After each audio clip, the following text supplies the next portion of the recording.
बऱ्याच अशा बायका होत्या की त्या बाबांकडे जायच्या किंवा त्या माणसाकडे जायच्या नाहीये, घरामध्ये भांडणं होतात, नवरा बायकोची भांडणं होतात, सासू आणि सुनेची भांडणं. मला पुरुषांना एक गोष्ट सांगायची वाटते की अपीडित स्त्रिया आहेत किंवा ह्यामधून अशा होरपळलेल्या स्त्रिया आहेत, तर मला तर त्यांची खूप दया येते किंवा मला असं म्हणायचं की अशा वेळेला आपली जी सतसत विवेक बुद्धी असते त्याचा वापर 20व्या शतकात आपण जगतोय.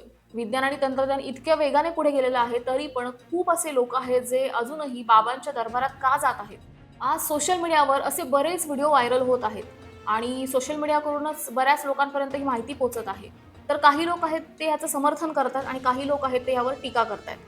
पण या सगळ्यामध्ये एक मोठा प्रश्न आहे, तो म्हणजे श्रद्धा आणि अंधश्रद्धा यामधली रेष नक्की कोणती? नमस्कार. आज आपण कोणत्याही व्यक्तीच्या विरोधात बोलणार नाही आहोत किंवा कोणत्याही श्रद्धेला आपण धक्का पोचवू असं काही बोलणार नाही आहोत. पण अशा बऱ्याच व्हिडिओज व्हायरल झालेले आपण बघितले आहेत सोशल मीडियावर, YouTubeवर, Facebookवर, Instagramवर. असे बरेच व्हिडिओ व्हायरल झालेले बघितले आणि ह्या व्हिडिओमधून बऱ्याच महिलांची फसवणूक झालेली आहे. महिलांचं संरक्षण म्हणा किंवा महिलांचं ज्या श्रद्धेकडे जे डोळे मिटून विश्वास ठेवणं म्हणा, या सगळ्यावरती आज थोडंफार आपण चर्चा करूया. तर आता याच्या आधी खूप मोठं गाजलेलं प्रकरण तुम्ही बघितलं असेल. अगदी छोट्या-छोट्या मुलांना सुद्धा ह्या बातमीची खबरदारी होती, की नक्की हे काय प्रकरण चालू होतं, हा व्यक्ती कोण होता, ह्या व्यक्तीने काय-काय गोष्टी केलेल्या आहेत. हे सगळं उघडकीस आलेलं होतं. या प्रत्येक व्यक्तीला म्हणा की त्याच्यामागे कोणी असणाऱ्या लोकांना म्हणा त्यांची शिक्षा त्यांना मिळत आहे, मिळालेली आहे. हे आपल्याला माहिती असून सुद्धा आपण त्याच मार्गाने त्याच दिशेने चाललेलो आहोत. तर माझं असं सांगणं आहे की डोळे उघडा. तुम्हाला जर श्रद्धा ठेवायची असेल तर डोळे उघडे ठेवून श्रद्धा ठेवा किंवा तुम्हाला जर श्रद्धा ठेवायचीच आहे किंवा तुम्हाला पडताळणी करायची तर तुम्ही जरूर करा. कारण आपण प्रत्येक गोष्टीसाठी प्रश्न विचारणं हा आपला हक्क आहे. त्याच्यामुळे प्रश्न विचारा, खरं खोटं करा आणि मगच त्याच्यावरती विश्वास ठेवा. तर आता मागच्या व्हिडिओमध्ये आपण बरेच असे उदाहरणं बघितले होते की बऱ्याच अशा बायका होत्या की त्या बाबांकडे जायच्या किंवा त्या माणसाकडे जायच्या आणि स्वतःचे प्रॉब्लेम घेऊन जायच्या. मूल होत नाहीये, घरामध्ये भांडणं होतात, नवरा बायकोची भांडणं होतात, सासू आणि सुनेची भांडणं होतात किंवा बऱ्याच असे काही प्रॉब्लेम्स असतील त्यांचे पर्सनल, ते त्यांच्याकडे घेऊन जायच्या. तर अशा काही गोष्टी असतात ज्या आपल्या आयुष्यामध्ये खडतर प्रसंग येतात, आपल्या आयुष्यामध्ये काही काही संकट येतात, तर अशांना आपण स्वतः सामोरं जायचं असतं, ना की कोणत्यातरी व्यक्तीच्या पायाशी जायचं. तो व्यक्ती जे म्हणेल ती कृत्य करायचं आणि मग समजून घ्यायचं की ते कृत्य केल्यानंतर कदाचित आपला हा प्रॉब्लेम सॉल्व्ह होईल. म्हणजे तुम्ही जगताय कुठल्या काळामध्ये, तुम्हाला जरा तरी आपण जरा आपलं शिक्षण काही नसलं तरी आपल्याला हा तर विवेक असतो, ही तर थोडीफार अक्कल असायला हवी, की ह्या गोष्टी केल्यामुळे हे साध्य होणार आहे का? हे प्रॉब्लेम सॉल्व्ह होणार आहेत का? हे अगदी अडाणी माणसाला सुद्धा समजेल, पण हल्ली जे शिकलेल्या ज्या मुली आहेत, शिकलेल्या ज्या स्त्रिया आहेत, त्यांचा विवेक कुठे बाजूला ठेवतात आणि अशी कृत्य करायला कसं काय जातात? मला त्यांना प्रश्न पडतो. आता अशा बायका म्हणतील, आता यातून पीडित झालेल्या बायका काय म्हणतील, की आम्हाला तेव्हा काहीच समजत नव्हतं. आमच्यासमोर फक्त प्रॉब्लेम होते आणि आम्हाला त्या प्रॉब्लेममधून बाहेर यायचं होतं आणि म्हणून कोणीतरी आम्हाला सापडलं आणि म्हणून आम्ही त्यांच्या मागे गेलो. पण आताच्या काळामध्ये असा कोणताही व्यक्ती नाहीये जो तुमचे 100% प्रॉब्लेम सॉल्व्ह करेल. तुम्ही जरी आजारी जरी पडलात तरी तुम्हाला डॉक्टरांकडे गेल्यानंतर एका दिवसामध्ये तुम्ही बरे होत नाही. त्याला 2-3 दिवस लागतात. आपलं शरीर असतं, ते आपल्याला पहिलं बरं करायला सुरुवात करतं आणि नंतर डॉक्टर बरं करायला सुरुवात करतात. म्हणजे तुम्हाला हे समजलं पाहिजे, की आपले प्रॉब्लेम्स आहेत ते आपण पहिले सोडवले पाहिजेत. आपल्याकडून सोडवले जात नसतील तर आपण त्यासाठी काहीतरी प्रयत्न केले पाहिजेत. कोणाचं तरी मार्गदर्शन घेतलं पाहिजे. ना की कोणीतरी काहीतरी कृत्य करायला सांगतंय आणि अतिशय घाणेरडं कृत्य करायला सांगतंय आणि ते करावं. मग ते केल्यानंतर हे प्रॉब्लेम सॉल्व्ह होतील. तर अशा बऱ्याच जणी ज्या आहेत ह्यामधून पीडित स्त्रिया आहेत किंवा ह्यामधून अशा होरपळलेल्या स्त्रिया आहेत, तर मला तर त्यांची खूप दया येते किंवा मला असं म्हणायचं की अशा वेळेला आपली जी सतसत विवेकबुद्धी असते त्याचा वापर करा. पहिला विचार करा, आपण कुठलं काम करतोय, ह्यानंतर होणारे परिणाम काय असतील? त्यानंतर आपण आपला परिवार किंवा आपण स्वतः किंवा आपली जी इमेज आहे, जे कॅरेक्टर म्हणतो आपण, ते होरपळलं जाईल का? किंवा त्याला धक्का बसेल का? ह्या सगळ्याचा विचार करा आणि मग पावलं उचला. कोणत्याही भावनेच्या आधारावर किंवा कोणत्याही भावनेच्या खाली तुम्ही ती कृत्य करायला जाऊ नका. प्रत्येकाच्या आयुष्यामध्ये संकटं असतात. म्हणून प्रत्येक संकटावर मात करायला कोणीतरी बाबाच भेटला पाहिजे किंवा कोणीतरी माणूसच भेटला पाहिजे असं काही नाहीये. आपण आपलं छान मेडिटेशन करू शकतो. आपली प्रकृती बरी नसेल तर त्यावर तो माणूस काय करणार आहे? आपण दवाखान्यात जायचं किंवा आपल्या आहारामध्ये कुठले बदल करायचेत का? तर ते करून बघायचे. स्वतःचं जे आपण म्हणतो नाही का, तर आपण स्वपरीक्षण केलं पाहिजे, की मला ह्यातून बाहेर पडायचंय, मला काय करावं लागेल, काय नाही करावं लागेल. तर आपण आपल्या प्रॉब्लेममधनं मार्ग हे आपणच सोडवायचे असतात. ही पळवाट झाली, की चला कोणीतरी आपल्याला सापडतंय, कोणीतरी आपल्या डोक्यावरती हात ठेवतंय आणि आपल्याला सांगतंय, आपल्याला इमोशनल करतंय, की ह्यातून मी तुला बाहेर काढेन, एवढे-एवढे पैसे द्या, तेवढे-तेवढे पैसे द्या. तर ह्या परिस्थितीमधनं किंवा ह्या विचारामधनं थोड्या आपण शिकूया आणि पुढचे असे काही प्रसंग आले तर त्यातून आपण स्वतःला सावरायचंय, एवढं मात्र नक्की. तर विशेषतः मला पुरुषांना एक गोष्ट सांगावीशी वाटते, की आपल्या घरातल्या स्त्रीला तेवढाच मान द्या, तेवढीच प्रतिष्ठा द्या किंवा तिच्या काही समस्या असतील त्या ऐकून घ्या.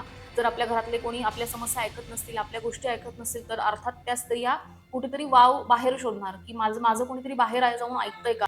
आणि जर बाहेर जाऊन कोणीतरी ऐकत असेल, तर त्या स्त्रिया नक्कीच बाहेरचा मार्ग धरणार किंवा कोणाकडे तरी समस्या मांडायला प्रयत्न करणार, कोणीतरी त्यांना आधार दिला तर त्या आधाराला त्या बळी पडणार. त्याच्यामुळे घरातले जो पुरुष असेल, जो नवरा असेल किंवा भाऊ असेल किंवा वडील असतील, तर मला त्यांना एवढंच सांगायचं आहे, की आपल्या घरातली जी पण स्त्री आहे, तिची समस्या ओळखून घ्या. तिला कोणता त्रास होत असेल, तर त्या त्रासातून तिला बाहेर काढण्याचा प्रयत्न करा. जेणेकरून ह्या सगळ्या गोष्टी आपल्या घरातल्या गोष्टी ह्या घरातच राहतील. पुढचा एक मुद्दा मला म्हणायचा आहे, की त्यांच्या अंगावरती तुम्ही सोनं बघितलं असेल, तर एवढं सोनं आलं कुठून? त्यांच्या अंगावरती जवळपास 2-2, 3-3 किलो सोनं आहे. एवढं सोनं आलं कुठून? आता सोनं ही गोष्ट म्हटली, की आता सोनं किंवा हा एक दागिना म्हटला, की प्रत्येक बायका ज्या असतात त्या अट्रॅक्ट होतात सोन्याकडे.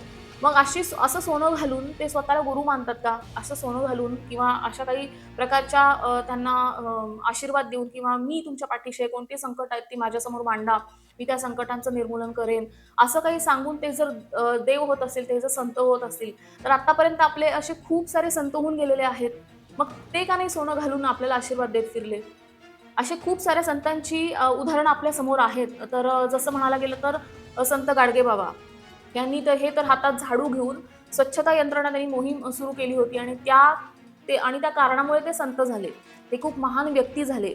तुकाराम महाराज, ज्ञानेश्वर माऊली असे अनेक संत आहेत, ज्यांनी कोणत्याही प्रकारचा दिखावा केला नाही किंवा माझ्याकडे या, मी तुमच्या प्रत्येक संकटांचं निर्मूलन करेन अशा कोणत्याही प्रकारचा त्यांनी दावाही ठोकला नाही. तर आता या विषयामध्ये हा विषय कंपेअर करणं तर खूप चुकीचं आहे. कंपॅरिझन तर होऊच शकत नाही. तरी पण मला एक उदाहरण द्यावंसं वाटलं, की संत किंवा देव आपण कोणाला म्हणतो, की जे अगदी निस्वार्थपणे आपल्या भक्ताला जी गोष्ट हवी ती देतात, ना की त्या गोष्टीच्या विरोधात ते पैसे मागतात. असा कोणताच देव नाहीये, असे कोणतेच संत होऊन गेलेले नाहीयेत, जे ज्या भक्तांकडनं त्यांनी पैसे घेतलेले आहेत. आता तुम्ही काही असे व्हायरल झालेले व्हिडिओ बघितले असतील, तर त्यांच्या ताटामध्ये 500च्या नोटा भरपूर पडलेल्या होत्या. म्हणजे इतके भक्त येऊन जात असतील रोजच्या रोज. हा रोजच्या रोज म्हणजे थोडक्यात त्यांचा बिझनेसच आहे हा.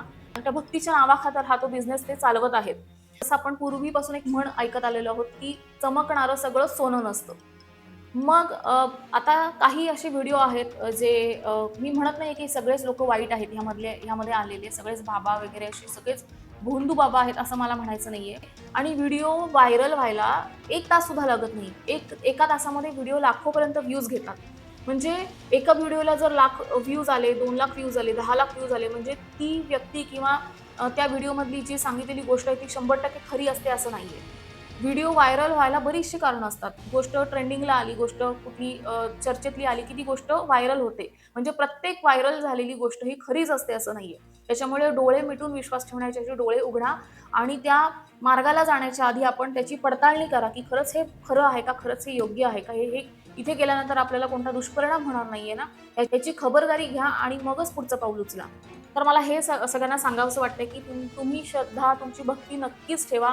तुमची श्रद्धा तुम्ही नक्कीच दाखवा एखाद्यावरती, पण ती डोळे उघडे ठेवून, ना की डोळे बंद करून. तर आता व्हिडिओच्या शेवटी मला एवढंच सांगायचं आहे, की देवावर विश्वास ठेवा, पण माणसावर विश्वास ठेवताना डोकं जागेवर ठेवा आणि मगच विश्वास ठेवा. कारण आत्ताच्या काळामध्ये असं फ्रीमध्ये कोणीही द्यायला बसलेलं नाहीये. त्यांना कुठला ना कुठला फायदा आपल्याकडून हवा असतो, तेव्हाच ती लोकं आपली मदत करतात. आता Facebookवरती, Instagramवरती किंवा YouTubeवरती असे बरेच व्हिडिओ व्हायरल झालेले आणि व्हिडिओमधून बऱ्याच लोकांनी चांगल्या सुद्धा प्रतिक्रिया दिलेल्या आहेत. म्हणजे थोडक्यात काय तर त्यांनी सांगितलेलं आहे, की याचं खरं खोटं तुम्ही केलंच पाहिजे. याची जनजागृती तुम्ही केलीच पाहिजे. हे कितपत खरं आहे हे समाजासमोर आणलं पाहिजे. पण असे बरेच व्हिडिओ बघितले असेल, ज्या व्हिडिओमध्ये सेलिब्रिटी सुद्धा त्यांचे पाय धरताना आपण बघितलेलं आहे. राजकारणी लोक सुद्धा त्यांचे पाय धरताना आपण बघितलेलं आहे. म्हणजे याच्या मागे नक्की उभं कोण आहे? माणसाला एवढं मोठं करणं ह्याच्या मागे नक्कीच कोणाचा तरी हात असू शकतो आणि कोणाचा तरी पाठिंबा असल्याशिवाय एवढा मोठा माणूस उभा होत नाही किंवा एवढा मोठा माणूस खूप महान होत नाही लोकांच्या नजरेमध्ये. तर लोकांनी नक्कीच ह्याची शहानिशा केली पाहिजे, की नक्की आपण ज्या दरबारामध्ये जातोय, आपण ज्या श्रद्धेने ज्या व्यक्तीकडे जातोय आपले प्रॉब्लेम सॉल्व्ह करायला, तर ती व्यक्ती खरोखर लॉयल आहे का? खरोखर योग्य मार्गाने आपण जात आहोत का? श्रद्धा ठेवा, अंधश्रद्धा नको. प्रश्न विचारा. आणि प्रश्न विचारणं म्हणजे आपल्या धर्माचा आपण अपमान करतोय असं काही नाहीये.